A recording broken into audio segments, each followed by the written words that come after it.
Oi? Bom, hoje eu vim falar um pouco sobre o livro I See Satan Fall Like Lightning, do René Girard, né? Eu vi o diabo, vi Satanás cair do céu como um raio, né? Inclusive, esse título é um trecho de uma passagem bíblica que está em Lucas 10, 18, em que Jesus fala para os seus discípulos, né? Justamente isso. Eu via Satanás cair do céu como um raio. Né? E essa relação com a Bíblia não é desproposital, não é aleatório, não, né? Ao longo de todo o livro, o autor vai narrar diversas passagens bíblicas e vai usar essas passagens como fundamento para as afirmações que ele vai fazer, tá? Então vamos lá, falar um pouco sobre esse livro hoje.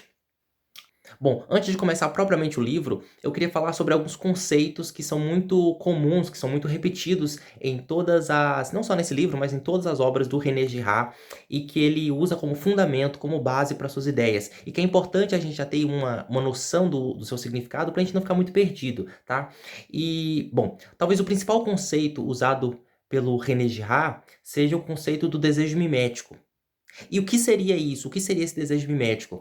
Bom, o desejo mimético é o desejo que surge a partir da imitação, né? O desejo que surge a partir do mimetismo, da necessidade de se tornar parecido com o outro, com o próximo.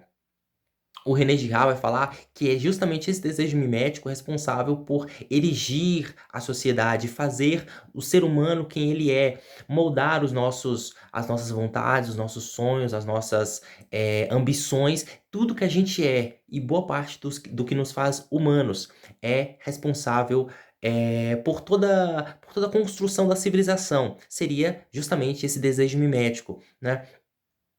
É o desejo que surge da vontade de se tornar parecido com o outro.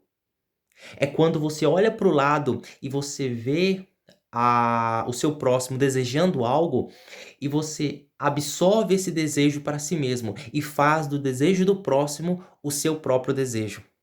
Um exemplo muito comum é de duas crianças que estão numa sala cheia de brinquedos. Elas estão se divertindo, cada um brincando com uma coisa.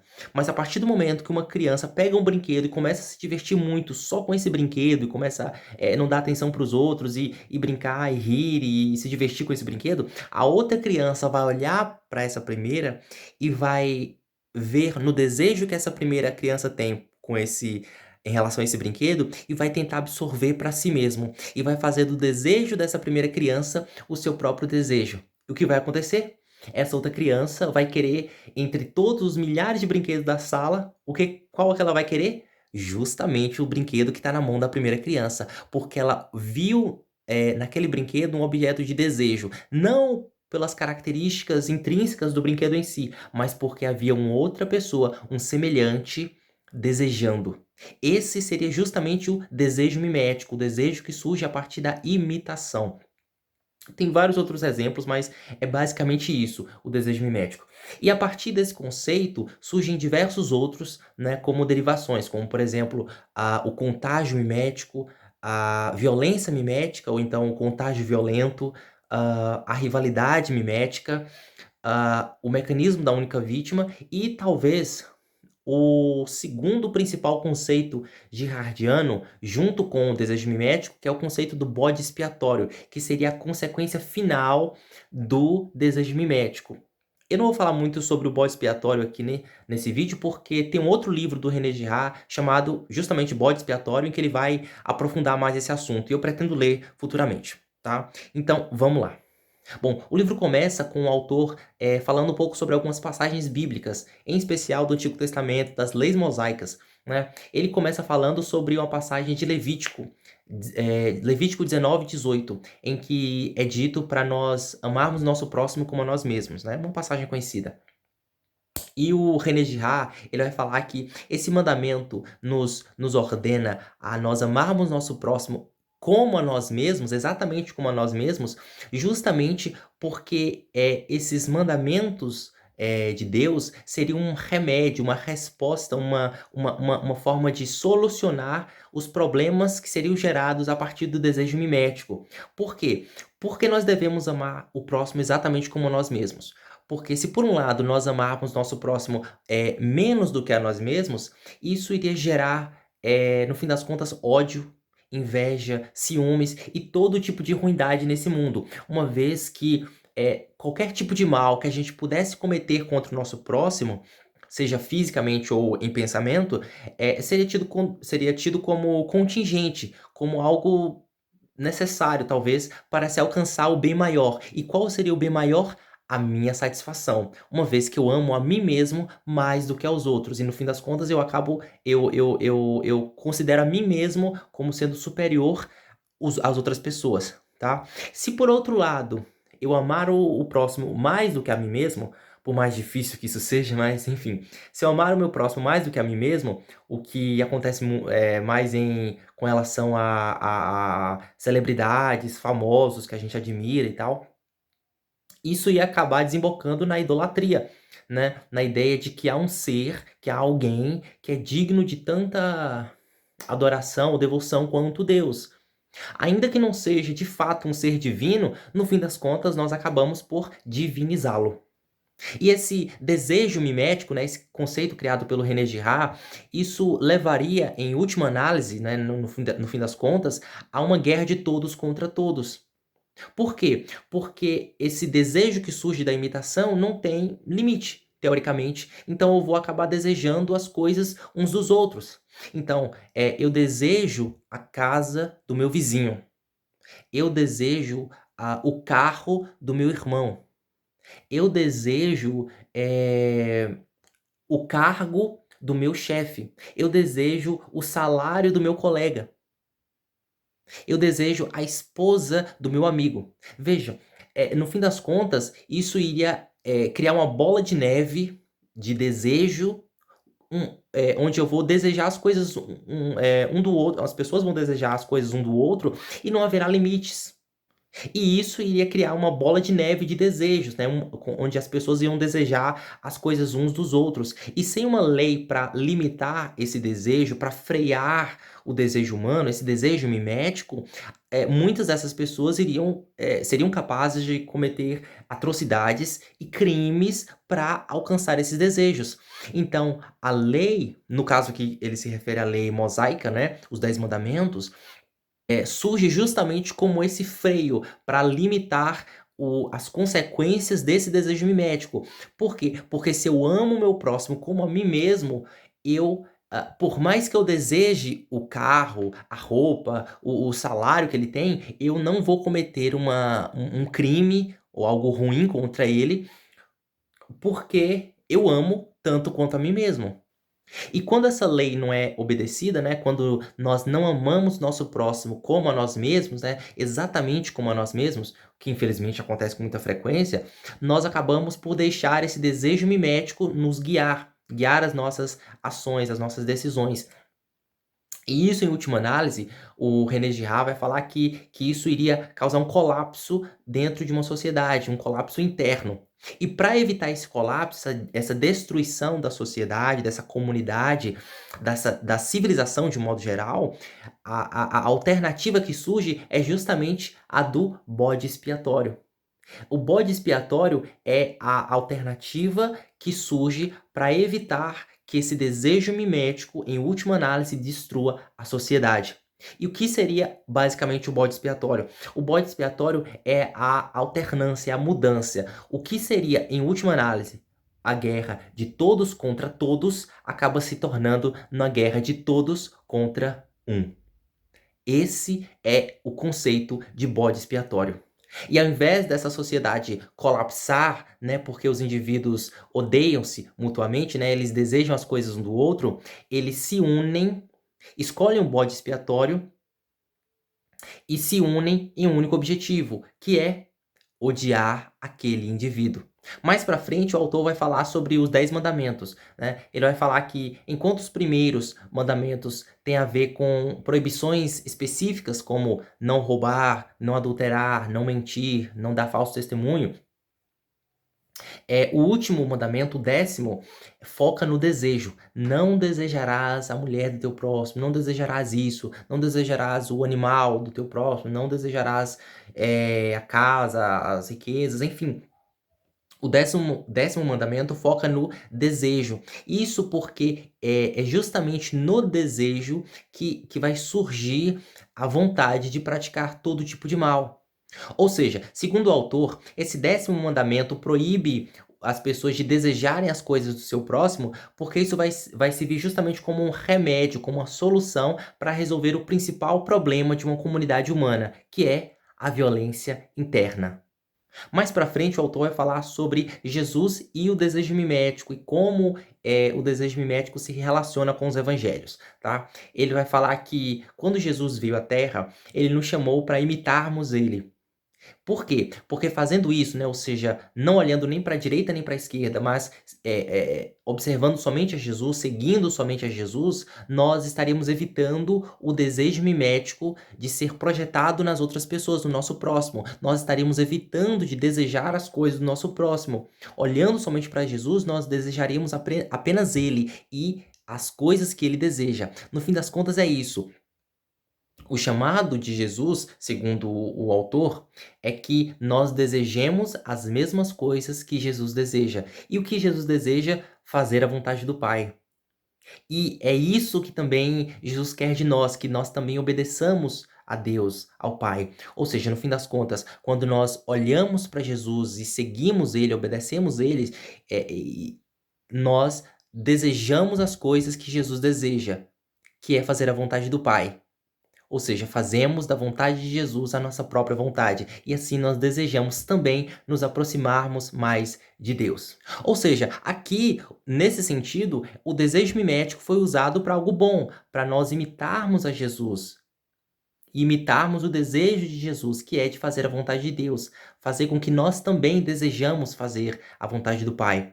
Ou seja, o desejo mimético não é essencialmente ruim, segundo o autor. Na verdade, ele é justamente o responsável por moldar a nossa civilização e fazer de nós quem a gente é e nos diferenciarmos dos animais.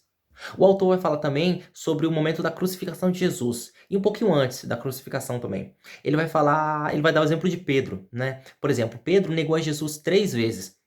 E isso não foi muito diferente com os outros apóstolos, né? Que durante a crucificação cada um foi para um canto, cada um se separou e abandonou Jesus. De certa forma, todos negaram a Jesus, né?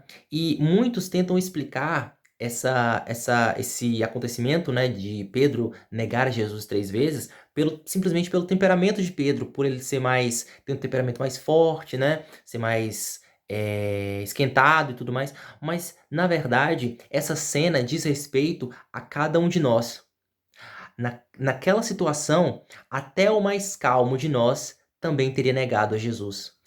O autor vai falar que o desejo mimético, em seu extremo, leva ao contágio mimético ou à violência mimética, né? Onde todas as pessoas têm seus desejos inflamados pelos desejos dos outros. Naquela situação em que Pedro estava rodeado por pessoas que não conheciam a Jesus, que não seguiam a Jesus, que não acreditavam nele, cercado também por soldados romanos que estavam procurando qualquer um que se aliasse a ele, Pedro viu como única alternativa se juntar à multidão, fazer parte daquelas pessoas, se tornar mais um que não tinha parte com o tal Jesus de Nazaré. Ele usou do desejo mimético, do desejo das outras pessoas e se tornou parte da multidão. E assim, sobreviver. Ele fez isso como um instinto de sobrevivência. O desejo mimético como um instinto de sobrevivência. E quando a gente lê esse tipo de passagem, é comum a gente olhar para Pedro com um sentimento de desdém. A gente costuma pensar assim: "Pô, se eu tivesse no lugar de Pedro, eu jamais faria isso. Se eu tivesse no lugar daquele outro apóstolo, eu jamais faria tal coisa com Jesus", né. "No lugar de Pedro, eu jamais teria negado Jesus 3 vezes, eu jamais teria feito isso. Eu sou melhor, eu sou superior a Pedro de alguma forma".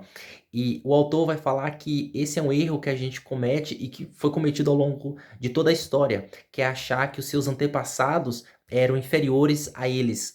Independente da época, achar que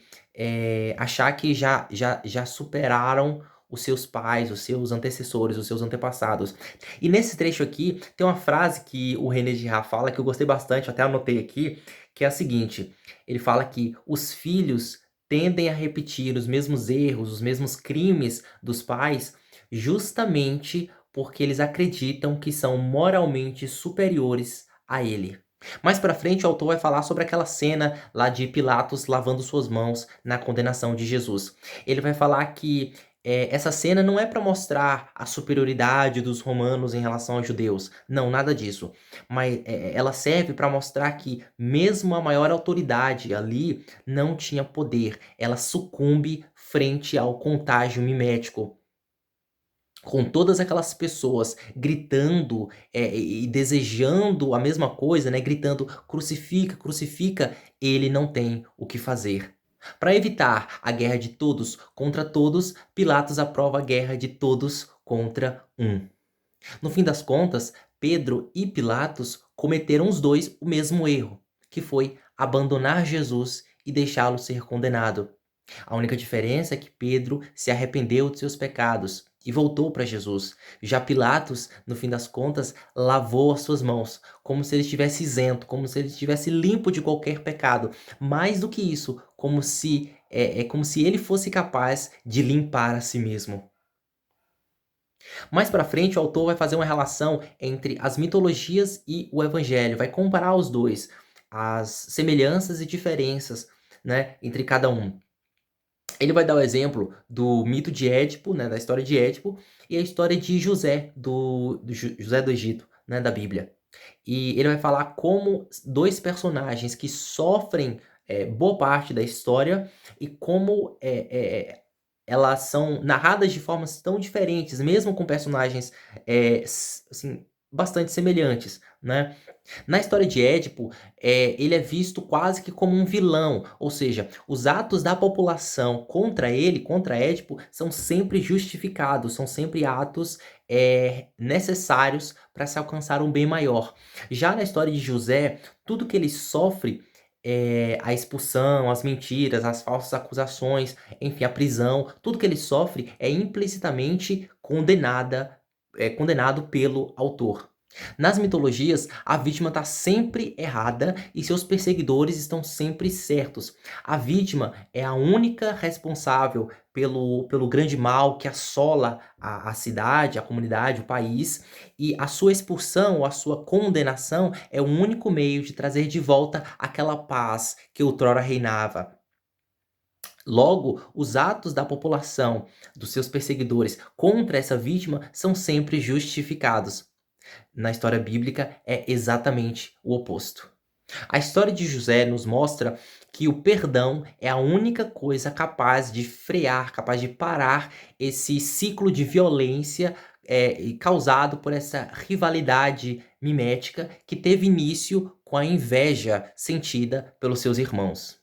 Mais para frente, o autor vai falar também sobre a verdadeira e a falsa manifestação do divino, a diferença entre os dois. Ele fala que a falsa manifestação do divino é, na verdade, um cumprimento do mecanismo da única vítima. E o que seria esse mecanismo da única vítima? É basicamente a alternativa que surge como uma forma de evitar o colapso de uma sociedade que surge a partir do desejo mimético, que vai desembocar, como eu falei, no conceito do bode expiatório. Ou seja, o mecanismo da única vítima é justamente um mecanismo usado para canalizar, para reunir todo o mal presente numa sociedade em um único indivíduo. É quando é dito que o responsável pelo grande mal é uma única pessoa. E para se eliminar todo esse mal presente na sociedade, é necessário eliminar essa única pessoa. Porque é nele que está canalizado todo esse mal, toda essa ruindade, toda a praga que assola essa comunidade.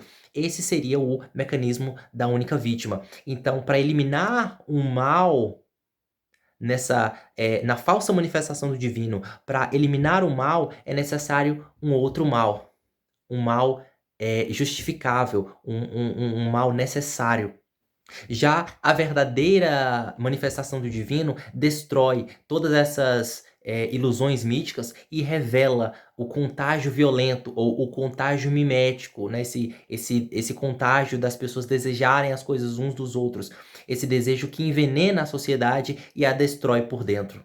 Inclusive, se não me engano, é nessa parte que o autor vai fazer uma relação, uma comparação entre a passagem da mulher adúltera na Bíblia e uma passagem, um acontecimento, né, na vida de um filósofo do século I chamado Apolônio de Tiana, do apedrejamento de um homem, enfim, para curar o mal de uma cidade, enfim.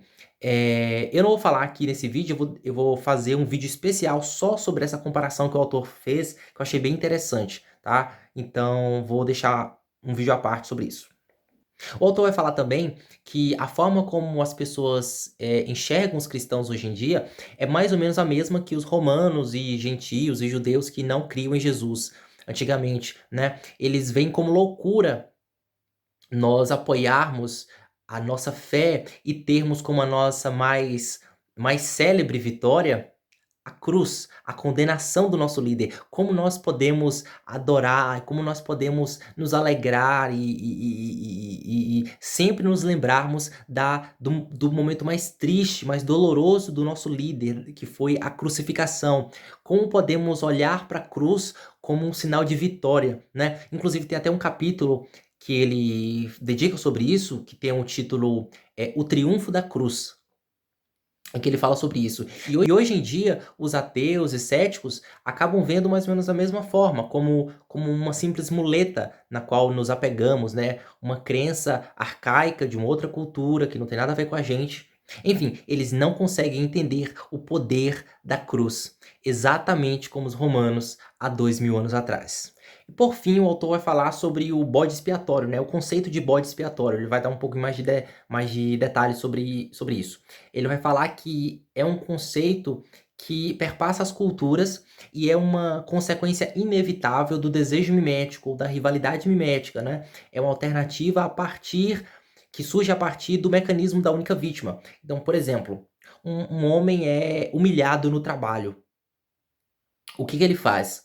Vendo que ele não pode revidar contra o seu patrão, o seu chefe, ele não pode fazer nada contra o seu chefe. Quando chega em casa, ele desconta a sua raiva na sua esposa, no seu cachorro, enfim. Sem perceber, ele acabou caindo nessa armadilha do mecanismo da única vítima. Ele achou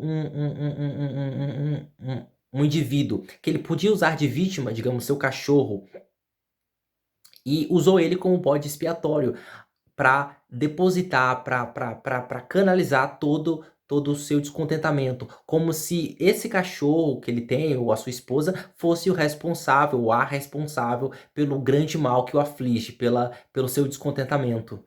Ou seja, o bode expiatório surge como uma alternativa para o apetite pela violência, quando o real foco da sua raiva é inalcançável, intocável, ou simplesmente traria muitos problemas, como por exemplo, descontar sua raiva no seu patrão, no seu chefe, então você acaba tentando achar no seu ciclo local, familiar, de amigos, enfim, alguém que vai servir de bode expiatório para a sua raiva, para o seu descontentamento, para o seu sofrimento. O autor fala também que a efetividade desse sacrifício, né? Isso porque o conceito de bode expiatório tem a ver com a passagem bíblica de Levítico 16, em que o bode era um animal sacrificado que era sacrificado justamente para limpar os pecados da comunidade, da população. Então, esse indivíduo que é sacrificado pelo bem maior, que é eliminar o mal de mim ou de uma comunidade, aumenta de acordo com a quantidade de pessoas que está odiando ele, com a quantidade de pessoas que escolheu esse indivíduo como bode expiatório. Isso porque o desejo mimético vai criar uma bola de neve de ódio, todo focado nesse mesmo indivíduo. E esse conceito de bode expiatório, por mais que pareça distante de nós, na verdade ele é usado o tempo todo, sem que a gente perceba, e muitas vezes por nós mesmos, né? Em todo momento. Por exemplo, quando um time vai mal, perde várias partidas, perde vários campeonatos, enfim, o que normalmente acontece? Os jogadores são punidos? Não. A arquibancada é punida, a torcida, né, os torcedores são punidos? Não. O dono do time é punido? O salário dele diminui de alguma forma? Não. O que normalmente acontece? o técnico do time geralmente é demitido. E é anunciado nos jornais, nas revistas, ó, o técnico daquele time foi demitido e tal, tal, tal. Por que isso acontece? O que que isso está revelando? Porque assim, de uma certa forma, todos têm uma parte da culpa por esse time ir mal. Os jogadores certamente têm culpa por não terem jogado bem. A preparação técnica, o pessoal que prepara, talvez podem ter uma culpa por não terem preparado, por não terem treinado bem os jogadores e preparado tecnicamente, enfim. O dono do time tem parte da culpa por não ter contratado bons jogadores na temporada. Os torcedores também têm culpa por não apoiarem o time muito nos jogos. Enfim, todos têm uma parte da culpa, por assim dizer. Mas quem é demitido? O técnico. Por quê? Porque é o mais fácil. Se você punir os torcedores, você perde dinheiro. Se os jogadores forem punidos, ia haver quebra de contrato, ia gastar mais dinheiro ainda. Veja que a corda sempre vai quebrar para o lado mais fraco, né? Como diz o ditado, que é o lado do técnico. Então, quando o técnico do time é demitido, o que que o dono do time tá revelando? O que ele tá falando é o seguinte: olha, pessoal, o responsável pelo time ter jogado mal nesses últimos jogos, o responsável pelo grande mal que nos afligia, o responsável por essa praga foi eliminado, foi expulso do nosso meio. Ele não está mais entre nós. Agora nosso time vai melhorar, agora nosso time vai jogar melhores partidas, vai ganhar mais jogos. O mal foi eliminado do nosso meio, agora nós podemos descansar. É basicamente o mecanismo da única vítima, né? A alternativa que surgiu foi justamente escolher o técnico desse time como bode expiatório. Um outro exemplo é a pena de morte. O autor não fala isso nesse livro, não. Ele vai falar no outro, chamado Bode Expiatório, né? Que eu vou ler depois, mas enfim. O exemplo da pena de morte, que é basicamente o quê? Para que serve a pena de morte? É basicamente a mesma coisa. É o bode expiatório responsável por dar a sensação de que o mal foi eliminado. Quando um condenado, um criminoso, né, é condenado à pena de morte, o que que a justiça está falando? O que que os juízes, policiais, enfim, estão falando? Eles estão falando o seguinte: olha, população, o responsável pelo grande mal que afligia a nossa sociedade, a nossa comunidade, o grande mal, o grande responsável por tirar a nossa paz, tirar o nosso sossego, o grande responsável por nos dar dores de cabeça, ele foi eliminado do nosso grupo, ele foi expurgado do nosso meio, ele não está mais entre nós. Agora vocês podem descansar. Mais do que isso, agora vocês podem confiar na gente. Nós somos capazes de protegê-los de todo e qualquer mal. Veja, a questão aqui se o condenado era culpado ou não, isso é outros 500. Mas a questão um indivíduo é usado como bode expiatório para dar a sensação de que o mal foi eliminado novamente e novamente trazer paz à comunidade e uni-la em um único objetivo. O que seria uma guerra de todos contra todos, numa sociedade em que as pessoas estariam desesperadas, com medo, enfim, e buscando seus próprios interesses, seus próprios desejos, né? Onde elas agiriam de acordo com seus desejos miméticos, agora elas se unem em um único objetivo. E qual é esse objetivo? Um objetivo comum. Não é um objetivo para mim nem para ele. É um objetivo para toda a comunidade. Um objetivo para trazer a paz. E qual é o objetivo? O objetivo é odiar um único indivíduo. Uma guerra que seria de todos contra todos acaba se convertendo numa guerra de todos contra um, no bode expiatório. Enfim, o vídeo era esse. Tem muito mais coisas que eu anotei aqui sobre esse livro, mas eu não vou falar aqui, senão vai dar uns 50 minutos de vídeo. É isso, espero que tenham gostado. Eu particularmente gostei bastante. Foi o primeiro livro do René Girard que eu li. Tem mais 2 dele para mim ler, tá na minha lista de leitura para esse ano. Espero conseguir. E, enfim, espero que vocês tenham gostado. Quem gostou, vá ler, e eu recomendo muito esse livro, gostei bastante. E é isso. Tchau.